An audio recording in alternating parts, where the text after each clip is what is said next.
नीता नगरी is sponsored by खाता book. Business हुआ इजी।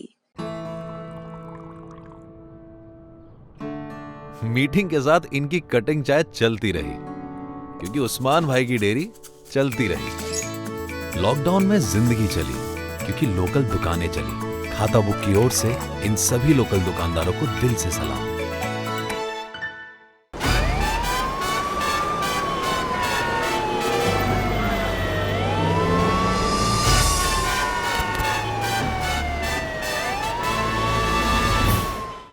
नीट और जेई के एग्जाम है, पोस्टपोन होने चाहिए कि नहीं होने चाहिए?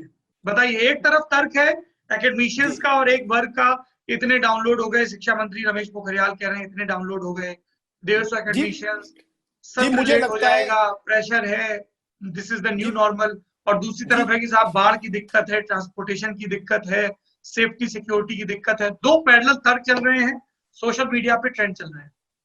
देखिए, ये 50-50 सवाल है सौरभ, और मुझे लगता है कि ये सवाल आसान नहीं है। सरकार की तरफ से देखा जाए, देखिए 2 बार तो पोस्टपोन हो चुके हैं, अब वो तीसरी बार कोशिश कर रहे हैं। अब आप कब तक पोस्टपोन करोगे? ऐसा नहीं है। कुछ स्टूडेंट्स ने मुझे कहा कि सर हम नवंबर में करना चाहते हैं। मैंने कहा कि नवंबर में कोविड की स्थिति बेहतर होगी?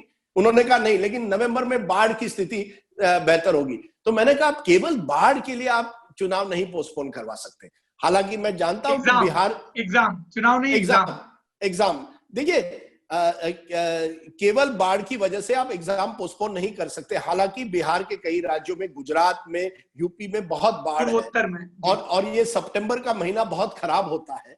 लेकिन नवंबर में कोविड की परेशानी नहीं होगी, कोविड की परेशानी रहेगी लेकिन बाढ़ की परेशानी नहीं होगी। तो शायद आप नवंबर तक पोस्टपोन कर सकते हैं, ये एक ऑप्शन है। इसके आगे तो आप नहीं जा सकते। इसके आगे अगर आप जाएंगे तो पूरा साल चला जाएगा। वेस्ट नहीं कर सकते जी। क्योंकि नहीं, एक कहा जा रहा है कि आप टर्म जो है वो बदल दीजिए, जनवरी से करवा दीजिए। 2021 जनवरी से नया टर्म शुरू होगा, नवंबर में आप एग्जाम कर दीजिए। ये एक, मुझे लगता है एक सोल्यूशन, कॉम्प्रोमाइज हो सकता है किसी भी पक्ष को। मुझे लगता है ये एक ऐसा मामला है सौरभ, जिसमें आपको हार्ड लाइन नहीं लेनी चाहिए कि दिस वे और द हाईवे। ये एक ऐसा सवाल है जिसमें, और अगर स्टूडेंट्स की जेन्युइन मांग है तो उसको केंद्र और राज्य सरकारें एडजस्ट करें। जैसे कई स्टूडेंट्स ने हमसे बातचीत में कहा कि साहब ट्रांसपोर्ट की दिक्कत है, तो आपने मजदूरों को फेरी करने के लिए ट्रांसपोर्ट की व्यवस्था की थी ना, आप अनाउंसमेंट कर दो कि भाई हर राज्य का ये, हर डिस्ट्रिक्ट का ये हेल्पलाइन नंबर है, अपना एडमिट कार्ड दिखाइए, यहाँ पे इतनी बसें पार्क रहेंगी, आप इस हेल्पलाइन नंबर पे फोन करके कह दीजिए कि साहब हमें यहाँ जाना है और आपको हम फेरी करेंगे। एक वन टाइम सॉल्यूशन ये हो सकता है ट्रांसपोर्ट का जो इशू आ रहा है। दूसरा इशू आ रहा है कि सिक्योरिटी का, उसमें नेशनल टेस्टिंग एजेंसी कह रही है, लेकिन छात्रों का ये कहना है कि साहब ये कहते हैं, वहां सेंटर में कुछ होता नहीं है, सिर्फ ये कोर्ट में बयान दे देते हैं कि हम सब प्रोटोकॉल फॉलो करेंगे। तो आपको ये संस्थानों के लिए एक सवालिया निशान है कि देश के नागरिक, देश के छात्र उन पर भरोसा नहीं कर पा रहे हैं। तो बड़ा मसला है, तो उसको आपको फिक्स करना होगा। नहीं, क्योंकि सबसे बड़ा मसला इस पूरे मामले का है कि आपने कभी भी डायलॉग शुरू नहीं किया है। ये संवाद का अभाव है।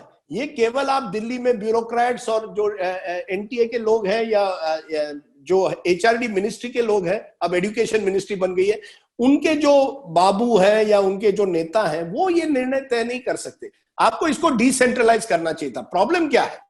अगर आप कुछ राज्यों या कुछ डिस्ट्रिक्ट्स में प्रॉब्लम है, वहां के लिए जो आप सोल्यूशन दे रहे हैं, जैसे ट्रांसपोर्ट का सोल्यूशन हो, कि कहीं ना कहीं सोशल डिस्टेंसिंग कैसे की जा रही है क्लासरूम में, ये अगर आप लोकल अफसर अधिकारी को एक तरह से साथ लेकर कर पाते तो these are all good solution. आपने बड़ा एक अच्छा सोल्यूशन रखा है। हेल्पलाइन का जो सिस्टम है कैन हेल्प। मुझे लगता है डिले के बजाय अगर आप कुछ कॉम्प्रोमाइज ले सके जिससे आश्वस्त हो सके। देखिए, लेवल प्लेइंग फील्ड होनी चाहिए। हर जो विद्यार्थी है उसको लगना चाहिए। मुझ में और किसी और विद्यार्थी में फर्क नहीं है। आज क्या हो रहा है, और मैंने एक प्रोग्राम किया था इस पर, आपको भी ज्यादा जानकारी होगी, कि जो शहर में रह रहे हैं बच्चे वो तैयार है एग्जाम देने, लेकिन जो छोटे कस्बों में हैं, कस्बों के लोग, वो कह रहे हैं कि मत कीजिए, हमारे कोविड और ये बाढ़ की वजह से हमारी स्थिति खराब है। मुझे लगता है ये वाकई एक समस्या है। ये नेशनल एग्जाम है। You have to have the same system for all. चलिए, हम उम्मीद करते हैं कि देश का शिक्षा विभाग इसकी तरफ ध्यान देगा।